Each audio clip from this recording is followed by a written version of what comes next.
نحمده ونصلي ونسلم علی رسولہ الکریم اما بعد فاعوذ باللہ من الشیطان الرجیم بسم اللہ الرحمن الرحیم۔ میرے واجب الاحترام میرے عزیز دوستوں، بزرگوں، بھائیوں، بات تاریخ کے حوالے سے ہو رہی تھی۔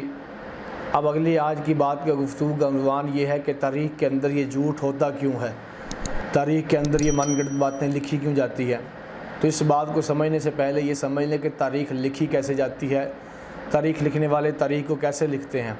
تاریخ کو لکھنے والے تاریخ ایسے لکھتے ہیں، مثال کے طور پر اب مجھ سے کوئی آدمی پوچھتا ہے کہ جی قائد اعظم وہ کون تھے اور کیسے تھے، ان کی زندگی کے بارے میں بتائیں، یا جو ہے پاکستان کیسے بنا تھا۔ اب مجھے کیا پتہ پاکستان کیسے بنا تھا، میں تو اس وقت نہیں تھا اور میں قائد اعظم کو میں نے دیکھا بھی نہیں ہے، تو میں ان کی زندگی کے بارے میں کیسے جو ہے بتا سکتا ہوں۔ اب قائد اعظم کے بارے میں معلومات کے لیے میں نکلوں گا اور جو ہے پاکستان کیسے بنا تھا اس کی معلومات کے لیے اب میں نکلتا ہوں۔ نکلنے کے بعد سب سے پہلے میں یہ دیکھتا ہوں کہ کوئی آدمی ایسا ہو کہ جو پاکستان بننے کے وقت موجود تھا۔ تو مجھے پتہ چلا کہ فلاں جگہ کے اوپر ایک بابا جی موجود ہیں کہ جس کی عمر 150 سال ہے۔ میں ان بابا جی کے پاس چلا گیا۔ اسی طرح کسی کے بارے میں پتہ چلا کہ اس کی عمر 100 سال سے زائد ہے، تو میں اس کے پاس چلا گیا۔ تو میں نے جا کر ان سے پوچھا کہ جی بتائیں قائد اعظم کو آپ نے دیکھا ہے تو قائد اعظم کیسے تھے، ان کی زندگی کیسے تھی۔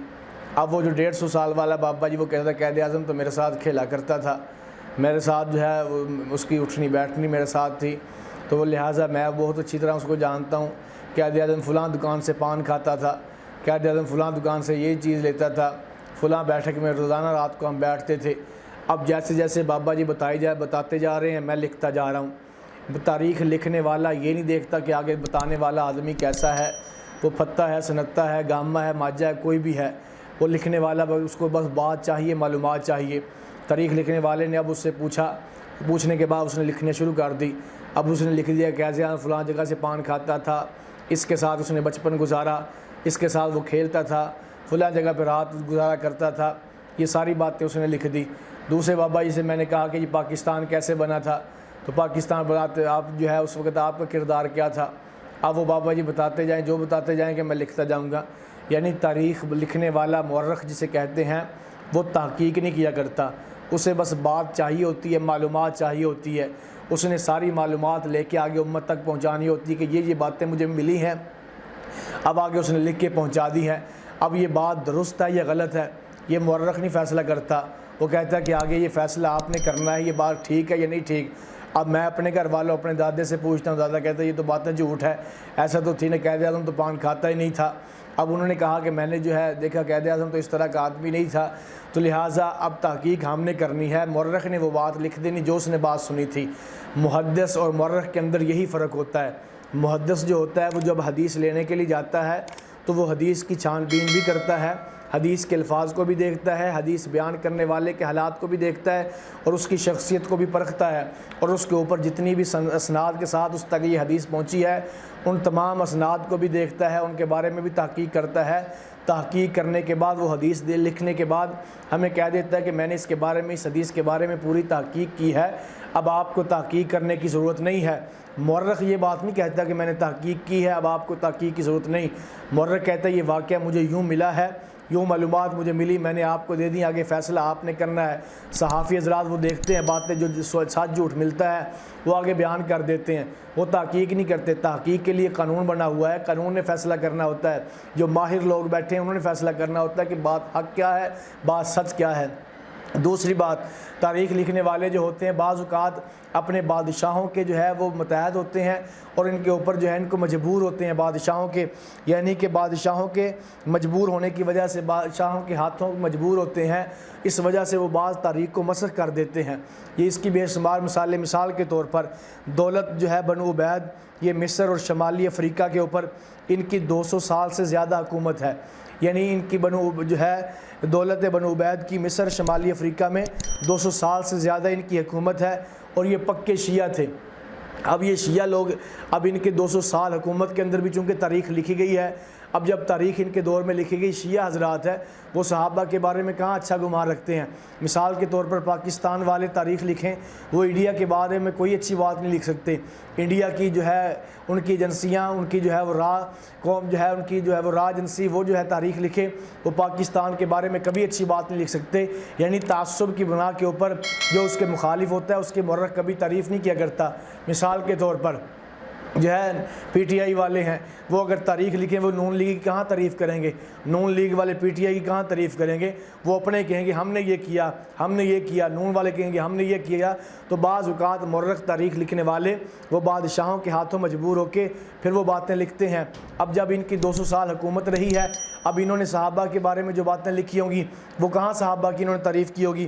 اسی طرح جو ہے ایران، خراسان، یہاں پر تقریباً 157 سال دولت بنو بویا کی حکومت رہی ہے، اور یہ سارے کے سارے جو ہے دولت بنو بویا والے یہ سارے کے سارے اثنا عشریہ شیعہ تھے۔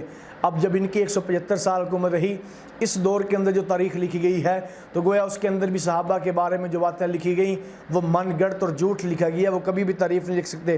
اسی طرح کردستان، شام اور شام کا شمالی علاقہ، یہاں پہ اسماعیلی شیعہ کی حکومت تقریباً یہاں پر جو ہے ان کی کافی سالوں تک حکومت رہی ہے، اور ان کے دور میں اندر تاریخیں بھی لکھی گئیں۔ تاریخ یعقوبی لکھی گئی ہے، تاریخ سعودی لکھی گئی ہے۔ تو یہاں پر جو ہے صحابہ اکرام کا جو حصہ انہوں نے لکھا ہے وہ یقیناً من گڑت، اور اس کے بارے میں انہوں نے ایسے جھوٹ بولے ہیں صحابہ کے بارے میں۔ اب جب تاریخ پڑھنے سے پہلے ہمیں یہ دیکھنا ہوگا یہ تاریخ لکھی کب گئی ہے، اس وقت حکومت کن کی تھی، آیا کہیں مورخ نے اپنے بادشاہوں کے ہاتھوں مجبور ہو کر اس میں کوئی غلط باتیں تو نہیں لکھی؟ جب یہ ساری باتیں معلوم ہوں گی تب ہم تاریخ کو ہاتھ لگائیں۔ اگر ہم ایسے تاریخ کو ہاتھ لگائیں گے تو میں نے کہا یہ سانپ ہے، آپ کو ڈس لے گا۔ جب تک آپ کو مہارت نہیں ہے، آپ کسی اہل علم کے پاس بیٹھے نہیں ہیں، آپ نے پوچھا ہی نہیں ہے کہ جی تاریخ پڑھنے سے پہلے ہمیں کیا کرنا چاہیے، کیا نہیں کرنا چاہیے۔